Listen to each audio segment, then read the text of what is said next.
What's going on, guys? Welcome back to another vlog coming live to you guys from the iPhone 17 Pro. Today we're going to be doing a little bit of a review on the iPhone 17 Pro, not necessarily a deep dive into the phone itself, but more into the camera specs and how it can benefit you as a person who wants to become a part-time or a full-time content creator. You don't need gear, guys. You got your phone. So we're gonna do everything from the phone today to prove to those that are in doubt, saying that they cannot start a YouTube channel because they do not have the gear. You do not need the gear, you just need your phone.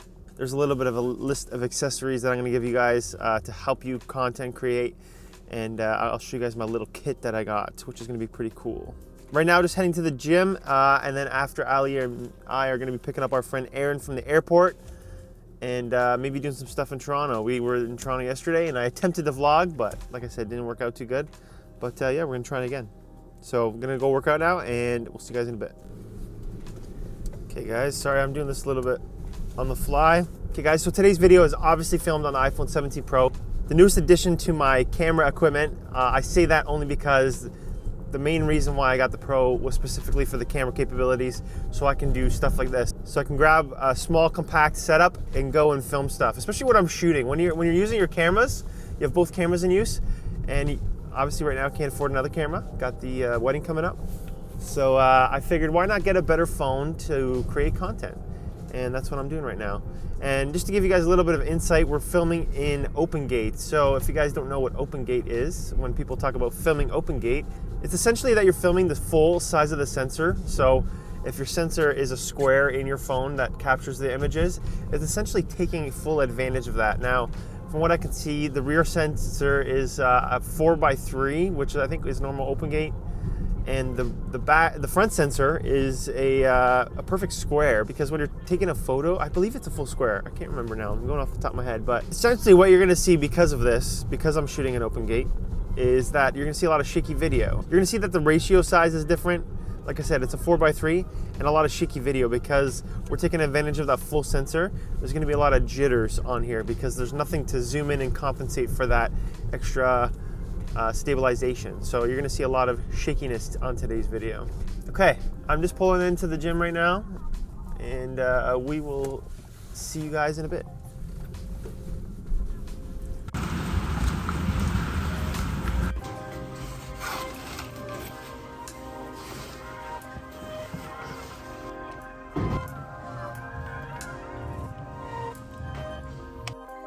Okay guys, just got back in from the gym.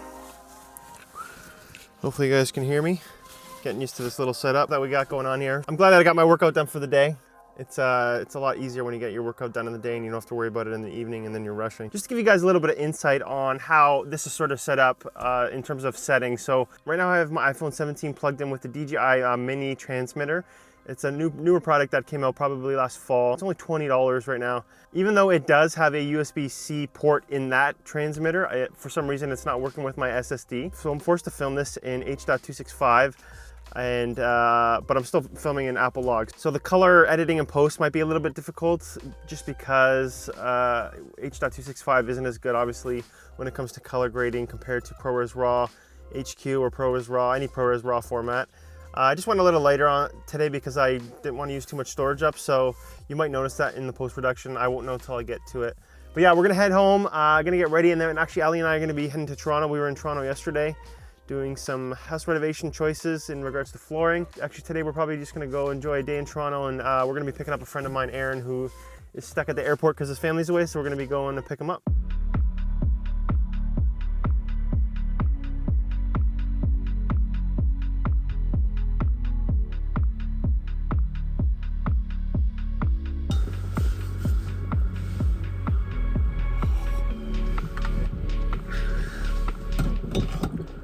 You guys, just got to Toronto right now, close to the airport, waiting for Aaron to message me when he's ready to come out. He's already landed. But yeah, I just wanted to go through, I guess, the setup that I'm using today. I did a lot of research for this setup for my phone. I was looking at things like how things would fit on my gimbal, thicknesses of cases to be compatible with, stuff like that, how things would affect like my audio. I'm still trying to figure some stuff out, but this is the current setup that I have now, and it's not fully put together, and I'll explain why in a second. But right now I'm using the Polar Pro Litechaser case for my vlogging iPhone setup. So we got the Litechaser case for the iPhone 17 Pro, We got a 2 to 5 stop VND filter right here for the phone, which I think is pretty good enough. I think if you're in super high, I guess, lighting situations, you probably want to get another one that can go in there. Then we have the Bluetooth shutter button here, as well as the grip here for it. And this is perfect. This is a nice little compact. I feel like it's still a little weird gripping here, but I just got to get used to it because like your hand does cover some of the screen from the back. I think the Max would be a little bit better when it comes to this stuff. But yeah, this is the setup we have here. Obviously the grip is its own thing. You guys know why anybody would want to use a grip, but the reason why you would want to use a VND filter, I guess you don't really need this. If you sort of want to get that cinematic blur to make your phone camera look a little bit more like a professional camera, you need a VND filter. You're going to be using external third-party apps like the Blackmagic camera app, and I think there is a one for, I think Apple has that other one too, that other camera app. I don't even use it, but their editing software that they have their own camera app. But I recommend using the Blackmagic camera app. There's a lot of settings that you can use in there to help your recording. In addition to this, if I'm ever shooting ProRes RAW HQ or ProRes RAW, just the regular, I'm going to be using this, and I would mount it to the top here. Only reason why I'm not doing that for today is because I have the audio in here where I want to talk to the DJI mic, and I don't have another means to hook up this USB Type-C. There is a way on the receiver for the Blackmagic mic mini adapter here. This is the adapter that I'm using for my camera audio for the iPhone. It just plugs right into the USB Type-C. Just plugs in right here, which is amazing. Nice and little, small and compact, and it doesn't require any power. Once you hook it up, green lights go on, and then you can start actually filming here. Like I said, there is a port on here that allows for another USB Type-C device. The only thing is, I think due to the speeds that my SSD requires, it won't let me do both at the same time, so I gotta pick one. So I would say if you're sort of shooting, like, unless there's a way to get the USB-C in there first and then to go to the audio, that might be better. I got to figure that out. That I'm still figuring out. I would mount the SSD up top here, have this here, and I'm using the DJI mic mini, the nice mic mini. Now, you can use the mic mini without the audio receiver. You just don't get as much options to manipulate the audio. It's constantly in noise cancellation. Like it captures your voice really high, and it's not 32-bit float, so you're sort of stuck with whatever audio you end up recording. I think that this is a good setup. It's been growing on me, this rig, especially the grip. The grip I wasn't really too fond about when I first got it. When I seen it, obviously my eyes were like, oh, I gotta get this set up, and I didn't like it when I first got it, but now I'm getting used to it. I do like having the grip. This does get in the way though if you're going to be doing audio here, so if you just have it on a tripod, then that's fine. Right now I have this little phone. This is a mobile phone like mount, and I normally mount this to my PGY-Tech tripod, which is this camera's on right now. I didn't want to set my camera up on a suction cup, so I'm using these things. Essentially, this is all I need, right? This is my vlogging setup, and then plus the PGY-Tech Mantis Pod 2.0 on top of that. I love this. It's small, compact, it's discreet. It's not too bad. The one downfall, obviously, like I said, the ports. The other downfall is I can't mount. I would love to mount the SSD to the back here. There's just not enough room here. So if there's a way to sort of make this grip go sideways or have another attachment, that'd be really cool. I think that would be cool for this case setup. Another good thing is with the Polar Pro setup, you can actually mount different types of like lenses that they offer for the Polar Pro setup. I probably won't use it for that. My intention isn't to use this as a camera all the time. It's sort of going to be like a beat cam when I'm stuck in hard situations or just vlogging. So I think this will do me good when I'm using both of my cameras and I need another third camera. This would be great. Even for weddings, when I shoot weddings, I think this could be another angle that I could capture. So say I'm doing the vows, I got a straight on shot and I got two side shots. This could be one of the side shots that I would use to capture the vows. And with the built-in lenses, I think it's a great choice just to use for those quick shots. You won't get that depth of field as good as you do on traditional professional cameras. It's good enough. This is all you need. Honestly, I can probably stick this in a video and the general public eye wouldn't know that it is a regular shot. So, but yeah, right now just gonna wait for Aaron. Gonna head up to the terminal very shortly. He hasn't messaged me yet. He should be out in probably the next 15-20 minutes. And yeah, still cold here in Canada. Not too excited about the cold weather, but it's supposed to warm up next week, and we got daylight savings pushing forward ahead next week. So I lose an hour's sleep, but I'm back to loving the daylight. I love being in the daylight. I love being in the sun. So yeah, looking forward to that. Okay, let's go get Aaron.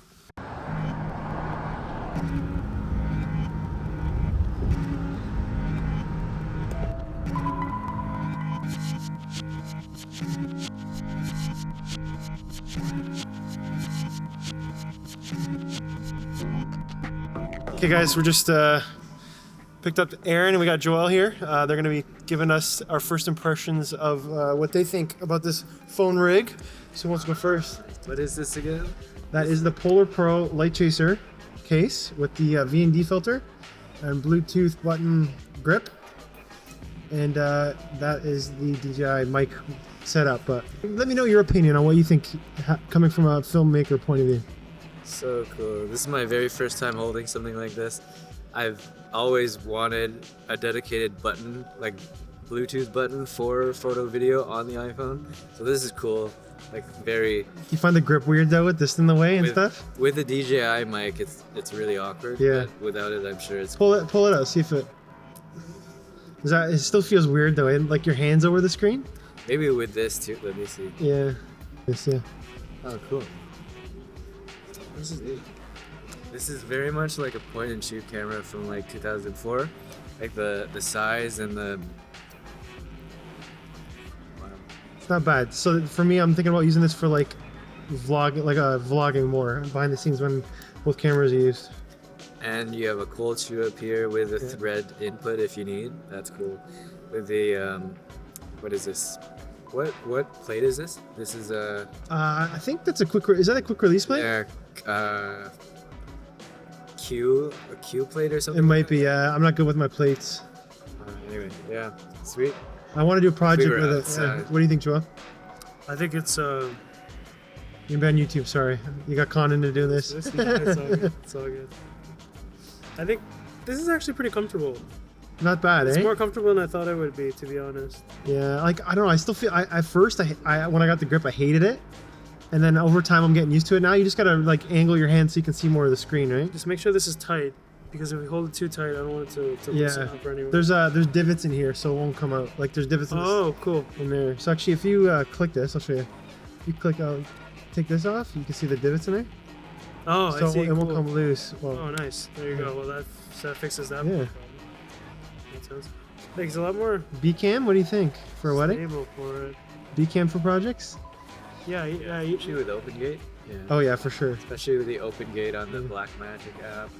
And then what was the app you had that you used? I use Digilog. Digilog. Yes, that's a really good one. I think it has the same capabilities probably. Similar enough. Yeah.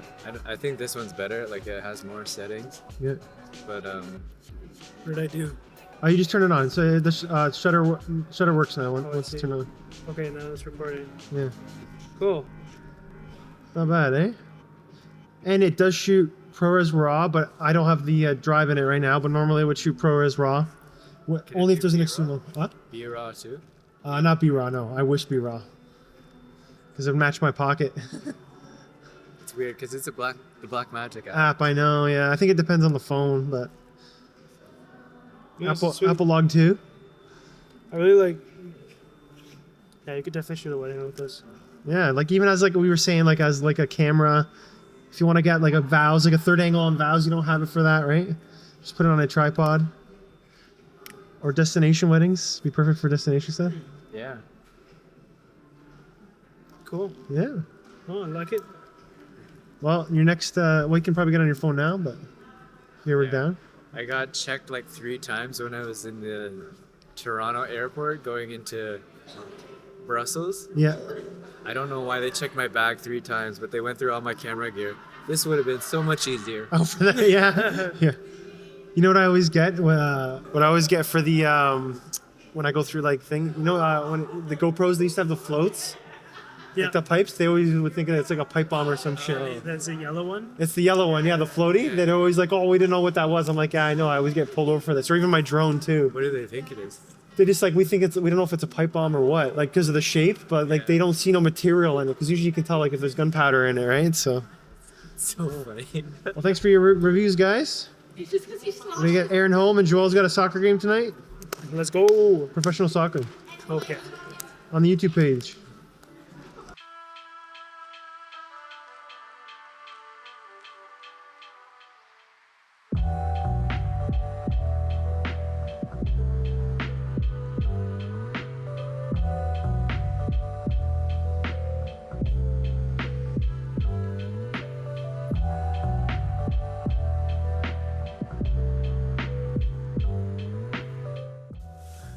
Okay guys, back from dropping off Aaron at home. We just went out to Joey's, grabbed a bite to eat, and then obviously you guys seen that they had their input on the cinematic iPhone 17 Pro setup that I have. I think they were both impressed. We'll see if any of them end up getting the setup. Right now I got the ND filter off, just because it's a little bit in the darker scenario. You don't have to add the ND filter on, so that's great.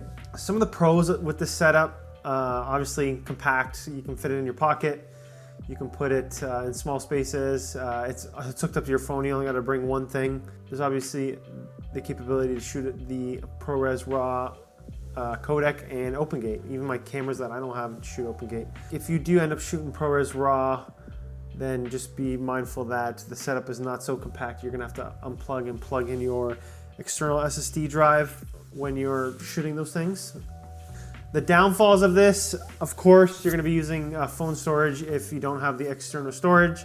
You do have to find a way to get better audio. I don't think the audio is going to be great coming right out of the phone. I think you're going to have to get something, obviously, like the DJI Mic Mini. I think that's the most affordable mic setup that we can get for this. The button actually on the grip, it's a little bit loose. So that's something else that's a con.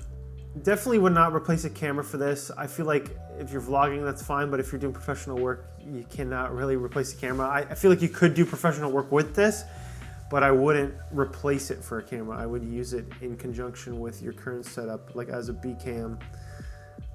I think the goal of this is an extra camera when you need it, just to fill in a few quick shots, but nothing that would essentially make it the main camera. Like I said, for vlog, great though. I love it. I love the image out of it. I've just been watching the video clips for the last little while, and they seem to be really good. One thing I noticed is the white balance is weird. I don't know if that's only when the ND's on, or if that is just the sensor in the camera. But when I was putting the sunny white balance, you know, you can pick the different profiles of the sunny profile. It was making things really green, and I had to adjust the tint quite a bit. I don't know why it was making things green. That's the only thing. And then obviously battery. Battery is another con. You want to make sure that you have extra battery storage. I think we're running right now on like 15% battery on this phone right now. So that's another thing that you want to be mindful of when you are testing these things out. Would I get any other lenses for this? Maybe in the future if I'm working on a project or want to show something cool, but like I said, that's not the main purpose of the setup for me. This purpose is to be more compact, to be used for vlogging behind the scenes, and like I said, a B cam or a C cam in the event I'm shooting a wedding or an event I need another angle. So I think you can still make pretty cool content out of this. For those that are beginners, if you're in Canada, spend the extra like $400, another $400, so $800 you're spending to get more functionality and more accessories that can help you become a filmmaker, just to start. Yeah, you could spend $800 and get a whole different camera, but that camera might not have the capability of shooting ProRes HQ or log format. A lot of the lower end cameras don't offer those. I guess more and more they are. A phone you'll have for more than just a camera. You'll also have it for its main functionality. So just spend the extra money, get the extra storage, and yeah, that's it. One thing that I love about this day and age is that more and more of the tools that make us professional creators or professional filmmakers are becoming more accessible and becoming more affordable. And they're being amalgamated with things that we use in our everyday life, like our phones. And I think that's great. I think it opens up a whole new different mindset when it comes to filmmaking. I feel like the average person might have an idea and might be able to make it come to life with just their phone. And for the average person that can't afford a whole nother camera rig, I feel like these tools are great. I feel like it also may even open up another type of genre of filmmaking. I actually watched Begonia last night, and I felt like it's something that I could have shot. There wasn't necessarily anything that required huge, other than like the special effects, like in regards to the camera rig, there's nothing that required a lot of rigging up or a lot of like specialty camera movements. All of the shots could have been done with like a phone that shot OpenGate, because the format for that movie looked like OpenGate. It looked like a 4:3 movie, and I like the way it was shot. I like the colors. I think we're gonna see more improvement on maybe the color grading side of things in the near future for filmmaking, and maybe also AI implementations on some more of the camera gear that we have coming up, especially in phones. I feel like phones sort of get a head start when it comes to amalgamating AI into the camera world, or at least the smaller cameras. We do have some AI in the big professional cameras, but I feel like iPhone videography and filmmaking will have a little leap when it comes to AI filmmaking. And maybe not just iPhones, maybe in mobile phones in general will have a little bit of a leap. You gotta think, you get all these lenses and you get all these capabilities compacted in one phone. If you were to pay for a camera by itself, for a decent camera, say even on the cheaper end, like the Nikon ZR is a great video camera, and it costs I think around $2,000 American, $3,000 Canadian, but you also have to pay for lenses on top of that. With a phone, you can get a camera, lenses, and everything all in one package, and you get like 3 lenses that also have the capability of digitizing and getting even more lenses. I think it's 5 or 6 lenses now, so it's getting a little crazy. It's getting more accessible, and I think I love that aspect of mobile filmmaking, is the fact that we have all these tools in this little compact kit, and we don't have to worry about switching. It saves us a lot of time instead of switching lenses and stuff like that. So just to go over some of the huge specs when it comes to this camera. First of all, we obviously have OpenGate, which is a big deal on a phone. I think that's crazy. I mentioned that before. Benefits of OpenGate, just a summary, is because you're taking advantage of the whole sensor, you can crop in a little bit and create a 16:9 video and move it around the way you want with that footage. As well as if you're shooting a horizontal video and you want to crop it into a vertical video, OpenGate tends to give you a little bit more headroom and a little bit more play when it comes to moving the video around and giving you a little bit more clearance and stuff around you. So that's a great feature that this has over the previous generations of phone.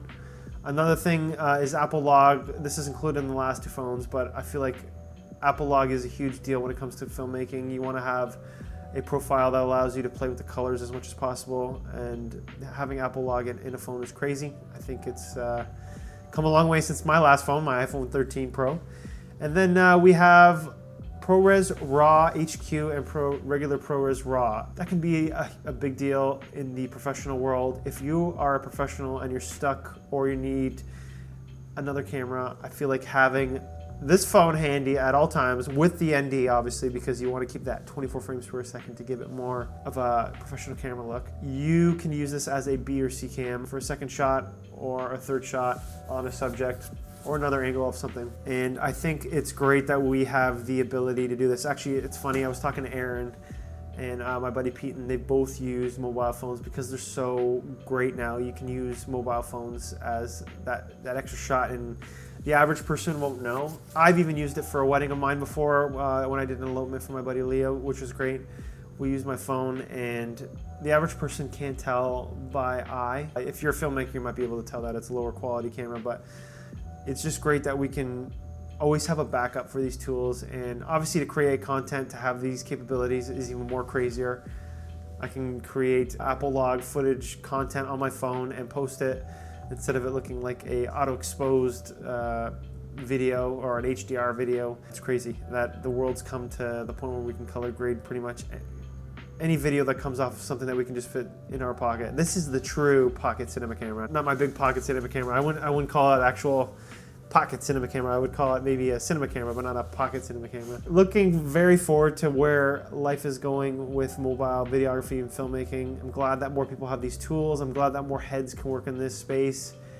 And just remember, it all comes down to you as an individual, how you use the tools and how you can make them work in a unique way and a way that no one's ever thought of. Like, because this setup is so compact, we can now use cameras in tight spaces or for quick, tight shots, maybe even mount these to the car because the rig's a little lighter, we'll feel more comfortable about things like that.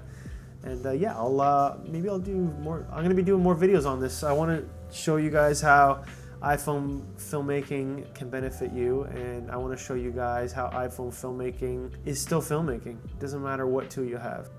Yeah, looking forward to making more videos about this. I'll probably do a little bit more of an in-depth video on the iPhone camera. This was a little bit of a vlog. A video that I'm reminded of is one of Jake Frew. He posted last fall when this phone came out, and he had the iPhone 13 mini, and he was trying to put himself in a box and challenge himself to make videos that came out in a cinematic way, I guess we'll say, on his phone. And I think he did a great job with that. I think we shouldn't be worried about being limited to any of the tools we use. We have to think of it in a way as, what is the best way I can get the best type of footage out of the tools that I already have, as opposed to worrying about, why don't I have this tool and I can't shoot anything good without any of these tools. We'll see you guys in the next video. Yeah, I don't know when that is. I'm gonna be really busy in the next few months. I have renovations, I have a wedding to plan for, I got a steak and dough to plan for, business stuff to work on, lots to do, so I will post it when I can.